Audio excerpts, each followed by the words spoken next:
चलो पहला question solve करते हैं। ये क्वेश्चन था, ठीक है ना, तो कुछ करने की ज़रूरत नहीं है। इसको 460 पावर 1 कॉमन कर लो, सबसे लेस यही है, कॉमन कर लेते हैं। यहाँ से क्या बचेगा 1, यहाँ से क्या बचेगा 4, यहाँ से क्या बचेगा 4 स्क्वायर, और यहाँ से क्या बचेगा 4 क्यूब। और सॉल्व करो, 4 पावर 61 और इंटू 1 प्लस 4 प्लस 16 प्लस 64, ये हो गया। तो 4:61 और इंटू इसको ऐड करोगे कितना आएगा बताओ, 64 ये 85 आएगा, है ना, कितना है 85। तो अच्छा इसको क्या लिख सकते हैं, 4:60 और इंटू 4 लिख सकते हैं क्या, इंटू 17 इंटू 5, है ना। अब ये इसका मल्टीप्लाई कर देंगे तो 4:60 और इंटू 20 इंटू 17, ये आ गया। अब देखो ये 20 को ध्यान में रखो, 20 किससे डिविजिबल है, यहाँ पर 10 से केवल, क्योंकि ये भी प्राइम नंबर है और ये भी प्राइम नंबर है, ये भी प्राइम नंबर, तो केवल एक नंबर 10 बचता है जो कि डिविजिबल होता है ना, जो कि डिवाइड होगा। बात समझ में आ गई, है ना, जो कि ये डिवाइड होगा, ये बात समझ में आ रही है। तो इसका जो ऑप्शन करेक्ट होगा क्या होगा, बी वाला, ठीक ना। क्यों, क्योंकि 10 से ही डिवाइड केवल 20 होगा और किसी नंबर से डिवाइड नहीं होगा। आंसर क्या आ गया अपना 10, ठीक है ना। तो ये पहला क्वेश्चन सॉल्व हो गया, ठीक। ऐसे भाई मान लो दूसरा क्वेश्चन है, इसमें क्या करा है, the number of prime factors are the given. तो ये दे रखा है 3 इंटू 5⁻12 और इंटू 2 इंटू 7⁻10 इंटू 10⁻25, ठीक है ना। तो पावर डिस्ट्रीब्यूट होती है, तो 3 के पावर 12 इंटू 5⁻12 और इंटू 2⁻10 इंटू 7⁻10 इंटू इसको क्या लिख सकते हैं 5⁻25 इंटू 2⁻25। तो ये जब बेस से होता है तो पावर ऐड हो जाती है, तो 2 कितना हो जाएगा 35 इंटू ये 3 और कहीं है नहीं, तो 3 के पावर 12 रहने दो, 5 देखो 5 ये 5 ये ऐड करोगे तो 5 कितना 5 2 7 37 आ गया, और इंटू 7:10, तो कितने प्राइम फैक्टर हो गए इसके 2 3 5 और 7। तो बात समझ में आ गई, इसके प्राइम फैक्टर कितने हो गए 4। अब 4 कहीं ऑप्शन में तो है नहीं, तो इसका लिए जो आंसर आएगा वो क्या आएगा, नॉन ऑफ दीज। मेरी बात समझ में आ गई, तो इस तरीके से इसको लगा सकते हैं, है ना, ये हो गया। अब थर्ड वाला क्वेश्चन लगाते हैं। देखो थर्ड वाला थोड़ा लंबा है, तो कुछ करने की ज़रूरत नहीं है। ये नीचे वाले को ऊपर ले जाएंगे, तो अगर नीचे पावर पॉजिटिव रहती है ये इसमें, और ऊपर जाकर क्या हो जाएगी नेगेटिव। तो कुछ करने की ज़रूरत है, सिंपल, देखो आसान है।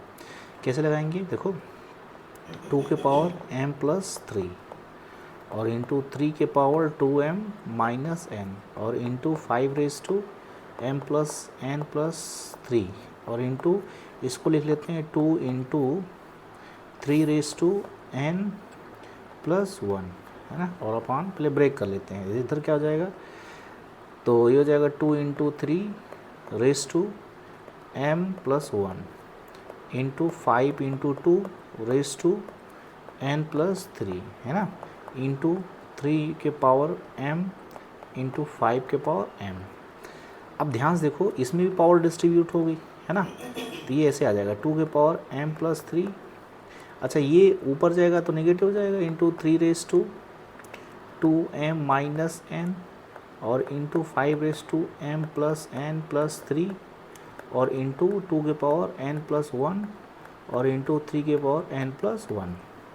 इधर भी डिस्ट्रीब्यूट कर लो, तो 2 कितना हो जाएगा m+1 into 3m+1 into 5n+3 into 2n+3 और इंटू 3 के पावर m और इंटू 5 के पावर m। बात समझ में आ गई, है ना, आसान। अब देखो जो नीचे पावर पॉजिटिव ऊपर जाकर क्या करेगी नेगेटिव, तो ये ऐसे आ गया। देखो पहले ऊपर वाले को लिख लेते हैं 2 है ना m+3 और इंटू 3(2m-n) इंटू 5(m+n+3 और इंटू 2n+1 और इंटू 3n+1। अब ये पावर ऊपर जाएगी तो नेगेटिव हो जाएगी, तो 2 के पावर कितना हो जाएगा -m+1 इंटू 3 के पावर m+1 जाकर ऊपर क्या हो जाएगा नेगेटिव, इंटू 5 माइनस हो जाएगा n+3 और इंटू 2 और इधर क्या हो जाएगा 3 के पावर -m इंटू 5 के पावर -m, ठीक है ना। समझ बात आई, समझ में आ गया। तो क्या करें, देखो अब ध्यान से देखो, जब बेस से होता है तो पावर क्या हो जाती है, ऐड हो जाती है। तो ये देखो, ये 2m+3 और 2 कहाँ यहाँ पर है, तो ये +n+1 आ गया, ठीक है ना। और कहाँ 2 है, इधर, तो ये -m और -1, और कहीं 2 इधर, -n और -3 इंटू 3 ये वाला है 2m-n, ये वाला हो गया, और कहाँ 3 इधर, +n+1, और कहाँ 3 है, इधर है ना। तो इधर भी पावर क्या हो जाएगा, -m-1 है ना, बस। और 3 कहाँ है, 3 इधर है, तो इधर भी पावर माइनस है, तो इधर m लिख लेते हैं। बात समझ में आ गई। इंटू 5 इधर है, m+n+3 इधर आ गया, और कहाँ है 5 इधर है, तो -n और -3, ठीक है ना। और इधर है -m। अब ध्यान देखो, ये इससे कैंसिल हो गया, ये इससे कैंसिल हो गया, ये इससे कैंसिल हो गया, इससे कैंसिल हो गया, ये ना, ठीक। और 3 के पावर देखो, ये इससे ये कैंसिल हो गया, इससे ये कैंसिल हो गया, इससे ये कैंसिल हो गया। तो फाइनली हमारे पास 2 के पावर 0 बचा, इंटू 3 के पावर 0 बचा, इंटू ये m से कट गया, n से कट गया, ठीक है ना। ये 3 से कट गया, ठीक है ना। तो 5 के पावर क्या आ गई, 0, तो इसकी वैल्यू क्या आ जाएगी, सबका 0, किसी की पावर 0 है तो उसकी वैल्यू क्या आती है, 1, तो आंसर हमारा क्या आ जाएगा, 1। तो ये हमारा आ गया 1 आंसर। समझ में बात आई, ठीक। चलो, तो ये क्वेश्चन हो गया। अब देखो इसमें सॉल्व करते हैं फोर्थ वाले में। तो फोर्थ वाला बहुत आसान है ना। फोर्थ वाला हमारा बहुत आसान है। देखो क्या है, ऐसे ब्रैकेट लगाया, 1/4 का स्क्वायर और -1/4 का क्यूब दे रखा है, और इंटू 2⁶। ये देखो, अब यहाँ पर साइन माइनस का है, तो अगर साइन माइनस का होता है तो बेस सेम हो या पावर सेम, उसे कोई फ़र्क नहीं पड़ता है। तो यहाँ सिंपल अपने को 1/4 का स्क्वायर 16 -1/64 ऐसे ही सॉल्व करना पड़ेगा, और इंटू 2⁶। अब इनका एलसीएम निकालोगे, आएगा 64, और ये 4 -1, और इधर 2 के पावर 6 की वैल्यू कितनी होती है, 64, इधर 64 लिख लेते हैं, है ना। 4 - 3 कितना आ जाएगा, 3/64, और इंटू 64, ये इससे कैंसिल हो गया। आंसर क्या आ गया अपना, 3। अपना आंसर क्या आ गया, 3। ये 3 आंसर सही में आ गया। समझ में आई बात। चलो, फिफ्थ वाला देखते हैं। फिफ्थ वाला लगाते हैं, है ना। 3 दे रखा है, x = 500। कह रहा है कि 3x-2 की वैल्यू बताओ। तो अपने को पता है, अगर ऐसे रहे 2 के पावर m और इंटू 2 के पावर n, तो जब बेस सेम होता है तो पावर क्या होती है, ऐड हो जाती है, m+n होता है। सिमिलरली देखो यहाँ पर क्या लिखा है, इसको क्या लिख सकते हैं, 3 के पावर x और -3 इंटू 3 के पावर -2, है ना। अब इसकी वैल्यू दे रखा है 500।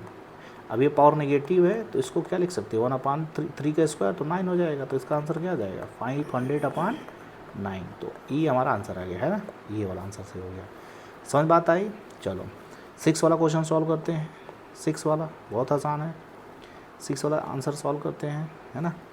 देखो 6 वाला कैसे सॉल्व करेंगे भाई, ऐसे P/Q = दे रखा है 2/3 का होल क्यूब, और डिवाइड बाई 3/2 का पावर -3।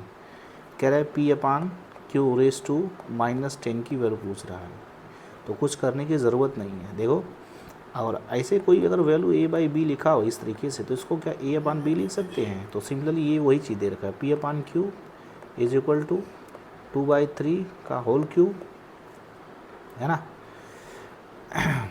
और ये 3/2 का होल क्यूब, ठीक है।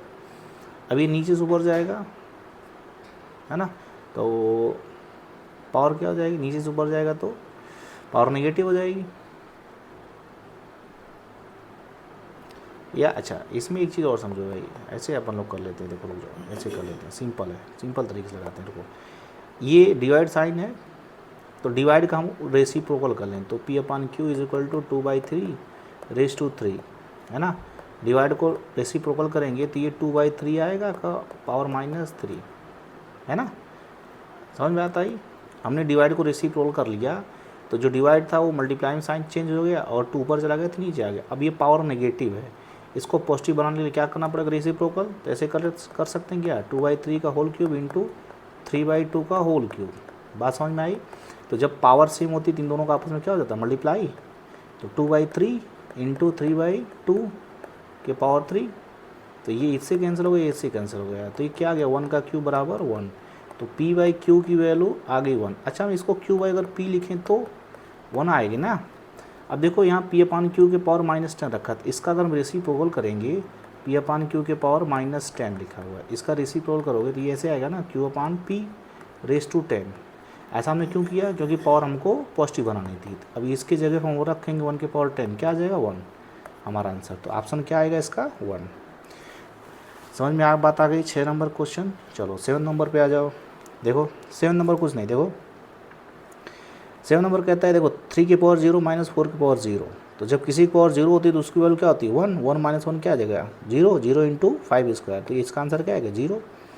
अब ये 6 नंबर वाला देखो आसान है, देखो 6 नंबर वाला 7 नंबर वाला 8 नंबर का देखो 3 के power 3x minus 5 is equal to 1/9x है ना। तो ये ऊपर जाएगा तो ये 3 के पावर -2x बन जाएगा, बनेगा कि नहीं बनेगा, 3 का स्क्वायर ऊपर जाएगा तो वो माइनस हो जाएगा, इधर 3 के पावर 3x माइनस 5। अच्छा इसको हम ब्रेक करते हैं, ब्रेक कैसे करेंगे, ऐसे लिखा हो 3 के पावर 3x और -5 इज इक्वल टू 3 के पावर 3x और इंटू 3 के पावर -5, ऐसे कर सकते हैं ना, क्योंकि जब बेस में तो तभी तो पावर ऐड या सब्ट्रैक्ट होती है। तो इसको हमने लिख लिया 3 की पावर 3x और इंटू 3 के पावर -5 इज इक्वल टू 3 के पावर -2x। बात समझ में आ गई है ना। चलो वेरी गुड। अब क्या करें, ये देखो ये मल्टीप्लाई में है ना, पावर नेगेटिव पॉजिटिव बनाओ इसको, तो 3 के पावर 3x और अपान 3 के पावर 5 इज इक्वल टू 3 के पावर -2x आ गया।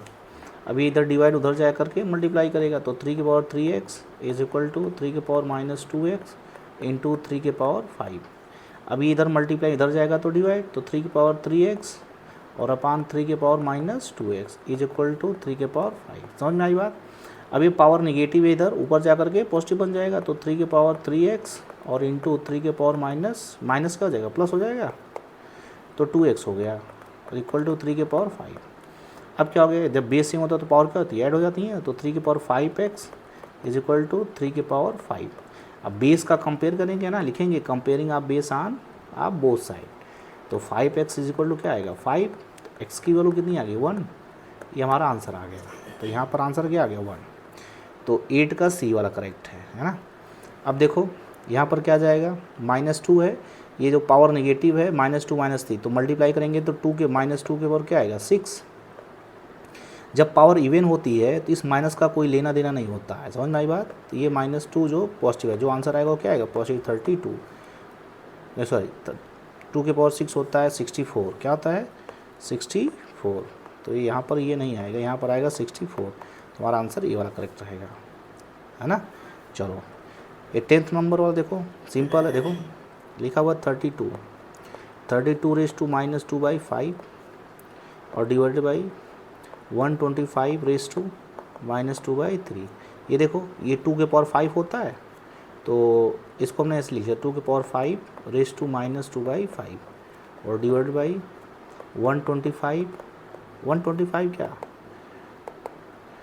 125 किसका होता है 5 का क्यूब होता है ना, देखो 5 का क्यूब होता है, तो 5 का क्यूब अपान -2/3, तो ऊपर जाकर मल्टीप्लाई करेगा तो 2 के पावर 5 इंटू -2/5 और divided by 5 raise to 3 into -2/3, तो ये इससे कैंसिल हो गया, ये इससे कैंसिल हो गया, तो 2 के पावर -2 और डिवाइडेड बाई 5 के पावर -2।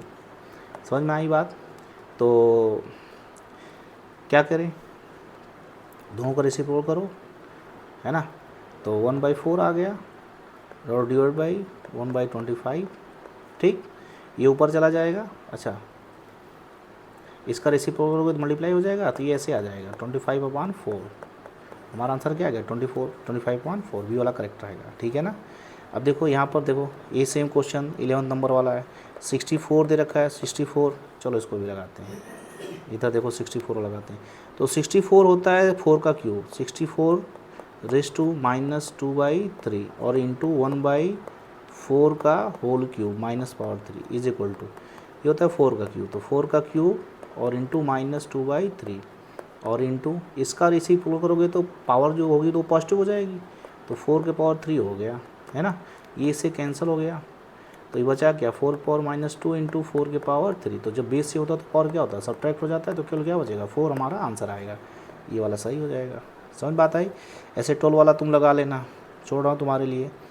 अब ये 13 वाला देखो, थोड़ा सा अच्छा क्वेश्चन, 13 वाला लगाते हैं। देखो 13 आसान है, कह रहा है x plus 1/x is equal to, कह रहा है 2, तो अपने को निकालना x पावर 8 और plus 1/x power 8 is equal to what. एक काम करो, x प्लस 1/x का होल स्क्वायर बनाओ, तो ये क्या आएगा a square plus b square plus 2ab, तो ये आ गया 2ab, ये से कैंसिल हो गया, तो बचा क्या x square plus 1/x plus 2, तो यहाँ पर क्या आ जाएगा 2 का स्क्वायर 4, तो ये इधर आ जाएगा माइनस हो जाएगा, माइनस हो जाएगा, इधर आकर के माइनस हो जाएगा, तो माइनस हो जाएगा 2x square plus 1/x square, है ना। अब भाई ये तो ये आ गया, अपने को ये नहीं चाहिए। अब वंस अगेन इसका स्क्वायर करो, x स्क्वायर प्लस 1/x का होल स्क्वायर, तो ये क्या आएगा a square plus b square, a plus b का होल स्क्वायर क्या होता है, होल स्क्वायर वही a square plus b square plus 2ab होता है कि नहीं होता है ना। तो ये होता है a स्क्वायर का square plus b square plus 2ab, तो 2ab कैंसिल हो जाएगा, तो बचेगा। अब इसके जगह क्या रखेंगे 2 का स्क्वायर क्या 4 is equal to x power 4 plus 1/x power 4 और प्लस का 2, तो ये इधर आकर माइनस कर जाएगा, तो यहाँ है 2x power 4 plus 1/x power 4, ये आ गया। अब तुम देख रहे हो भाई कि यहाँ पर भी 2 आया, यहाँ पर भी 2 आया, तो जो x पावर ऐसे फिर से इसका स्क्वायर करोगे तो फिर वही वैल्यू रिपीट करेगी, इक्वल टू 2 आएगा। तो इसका जो आंसर आएगा वो क्या आएगा बताओ, 2 आएगा, इसका आंसर 2 आएगा। क्लियर है, ऐसे अपन को लगाना है। तो 30 नंबर का ये हो गया। चलो आगे का क्वेश्चन बाद में करते हैं ना।